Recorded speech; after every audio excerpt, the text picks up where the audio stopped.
विकसित हो सके। आप सबके सहयोग के बिना हमारा आज का जो कार्यक्रम है ये सफलता प्राप्त नहीं करेगी। इसलिए मेरा निवेदन है कि आप अपनी उपस्थिति सभा स्थल पर प्रदान करने का कष्ट करेंगे।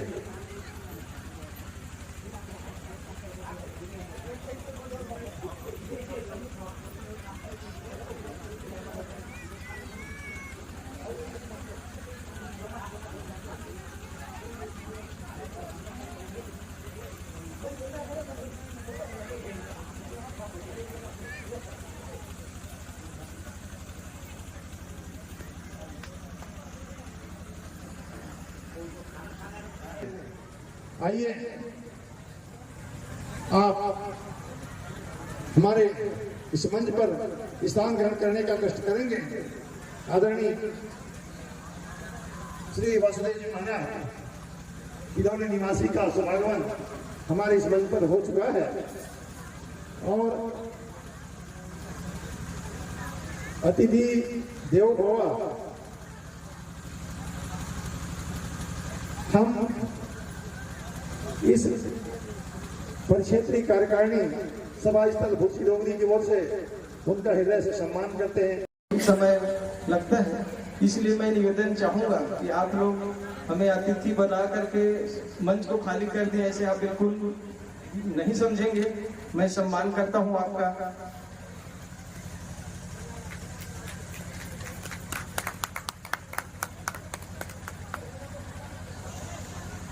और हमारे मंच के बाहर जितने भी हमारे स्वजाति बंधु, माता, भाइयों, बहनों, छोटे छोटे बाल बच्चों इधर उधर घूम रहे हैं, उनसे निवेदन है कि आप भोजन प्रसाद करनी है तो मंच में आकर के स्थान ग्रहण करें ताकि हमारे महाराज जी को भी लगे।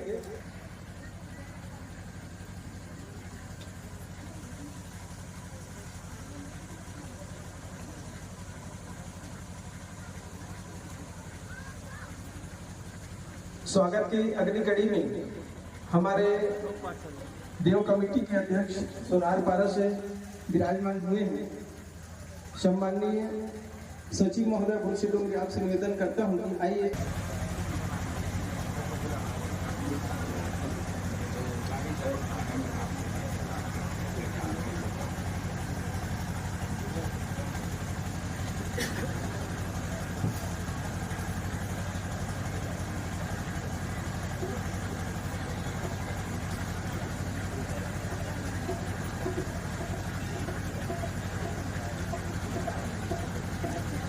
स्वागत की अगली कड़ी में श्री दशरथ लाल, आपका भी हम सम्मान करते हुए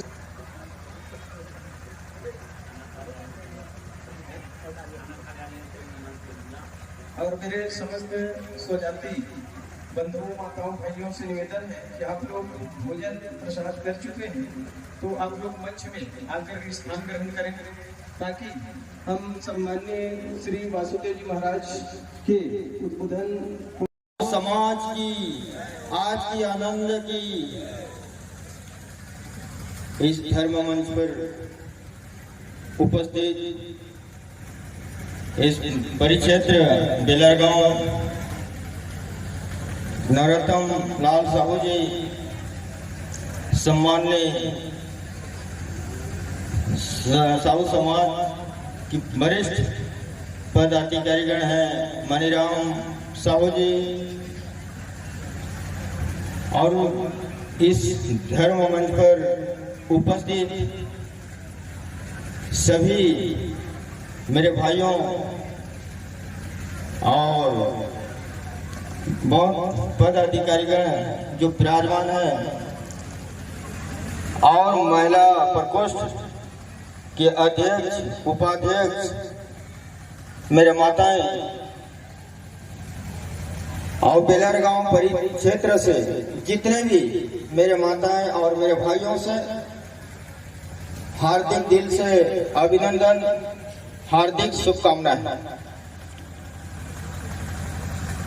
और आज बहुत बड़े खुशी की विषय है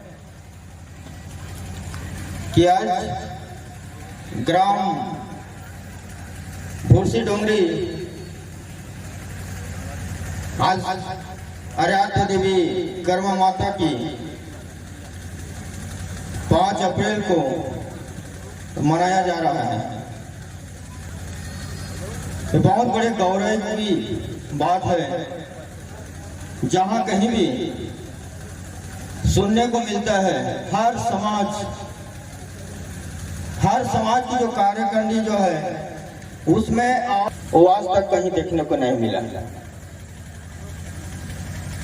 क्योंकि आप लोगों की आशीर्वाद और आप लोगों की कृपा और कर्मा माता की आशीर्वाद से अनेक जगह बैठने की अवसर प्राप्त होता है। तभी जाकर के मैं गौरव करता हूँ सभी समाज से हट करके साहू समाज की जो कार्य और साहू समाज की जो एकता, साहू समाज की जो संगठन जो देखने को मिलता है वो आज तक कहीं नहीं मिला है। और ऐसा होना चाहिए, क्योंकि हम जितने भी इस मंच पर विराजमान हैं तो सिर्फ कर्मा माता के ही संतान है और उनकी संतान बन करके उनकी गोदी में बैठे हैं और उससे प्रार्थना कर रहे हैं कि हे मां, हमेशा आपकी पूजा अर्चना और हमेशा आपके चरण कमल में हमको रखें। हमको कुछ नहीं चाहिए, सिर्फ आपके चरण कमल में कम से कम लगा, आप चरण कमल में अगर लगा दो उतने में हम धन्य हो, क्योंकि कर्मा माता ऐसा उससे हमको सीख मिला है। हमारे साहू समाज की माताओं को भी ऐसा उससे सीख मिला है कि माताओं की मर्यादा क्या है, माताओं की सम्मान क्या है, माताओं की चरित्र क्या है, माताओं की कैसे संस्कार पर चलना चाहिए। ये कर्मा माता से हमको सीख मिला है। आज जितने भी माताएं बैठे हैं आज कर्मा माता ही बन करके बैठे हैं और उनकी गोदी में बैठ करके उनकी प्रार्थना, उनकी पूजन, उनकी सेवा में लगा है और उनकी सेवा के लिए हम सभी ललायित हैं,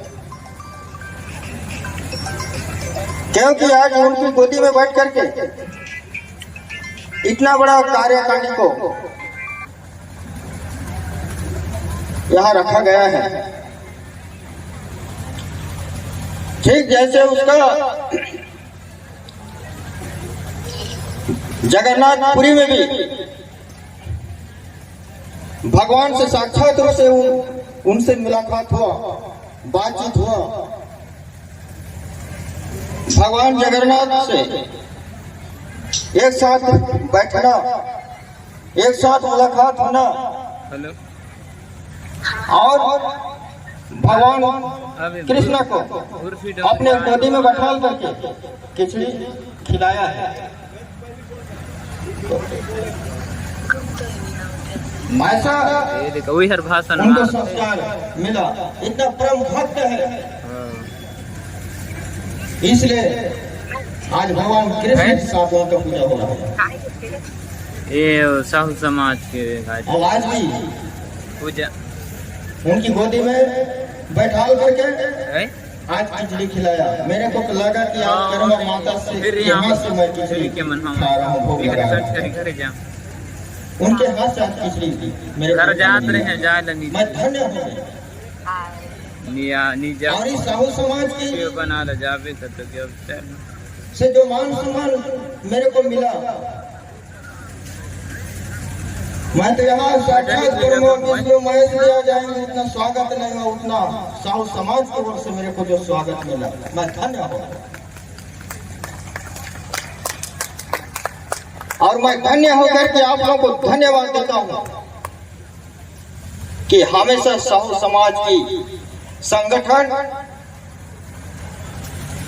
अच्छा मजबूती बनते रहे और साहू समाज के युवा भाइयों से भी निवेदन है, इस समाज की कर्तव्य क्या है, साहू समाज की रहस्य क्या है, संस्कार क्या है, उसको लेकर के चले। और मेरे माताओं से छोटे छोटे वो भी ऐसे संस्कार पर चले कि जिस प्रकार के हमारे माँ कर्मा माता चला है और हमको चलने सिखाया है, उसी रास्ता पर चले।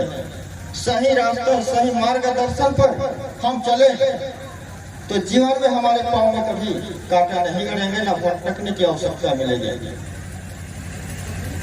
भक्ति हो तो कर्मा माता की जैसे हो, क्योंकि जब तक कि हाथ में कलावा न हो, जब तक कि गले में कंठी न हो, जब तक कि माथ में तिलक न हो, तब तक कि हमारे मुख में भगवान कर्मा माता की नाम हो। यही हमारे हिंदुस्तान है, यही हमारे हिंदुस्तान है। और ऐसे वार्षिक सम्मेलन, ऐसे साहू समाज की एकता और सम्मेलन ऐसे हो, क्योंकि पिछले वर्ष भी मेरे को इतना खुशी लगा, कहीं भी अगर आमंत्रित आता है तो मेरे को साहू समाज को पहले आमंत्रित, मैंने सोच में पड़ जाता हूँ कि आमंत्रण साहू समाज से तो नहीं है ऐसा करके, क्योंकि उससे मैं प्रसन्न हूँ, कर्मा माता से प्रसन्न हूँ, साहू समाज से प्रसन्न हूँ, और हमेशा साहू समाज और माताओं से और इस संस्कृति से मैं जुड़ के रहूंगा, साहू समाज के साथ रहूंगा। क्योंकि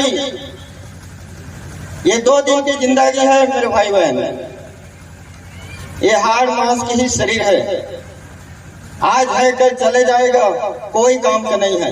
इसलिए मैं कहता हूँ जब तक कि वासुदेव जिंदा रहेगा तो साहू समाज की कम से कम काम में लग जाए। और मैं ज्यादा तो कहना नहीं चाहूंगा, हमारे 2 शब्द। कई जगह ऐसा हो कि संस्कार पर चले, नशा पान से दूर रहे, क्योंकि नशा पान से हमारे माताएं, हमारे बहन इतना पीड़ित रहते हैं। और जहाँ नशा पान की सेवन है वहाँ महाभारत वहाँ रहता है। तो इसलिए नशा पान से दूर रहें, अगर ये चीज अगर दूर रहें और कर्मा माता से करीब रहें। मैं आजकल देखता हूँ कर्मा माता के मंदिर में बहुत कम जाते हैं और बहुत देखने को कम मिलता है। गांव से बाहर में जो एक मंदिर रहता है ना, वो मंदिर में भीड़ रहता है, जिसमें कर्मा माता में भीड़ नहीं रहता है। वहां तो 4 बजने के बाद इतना भीड़ लग जाता है, नारियल चढ़ाने के लिए जगह नहीं मिलता 4 बजने के बाद। उसके बाद आकर के घर में माताओं से इतना लड़ाई महाभारत चालू हो जाता है। कहीं कहीं जगह ऐसा भी देखने को मिलता है, मेरे माताओं तलाक होकर के मायके में बैठे हैं, तलाक हो जाते हैं। कई जगह कोर्ट अदालत चल रहे हैं, कई जगह तो अपने खेती खाड़ जमीन बाड़ी सबको बिक जाते हैं। नशा का काम ही यही है। कई जगह अपने पत्नी का मंगलसूत्र भी बिक जाता है।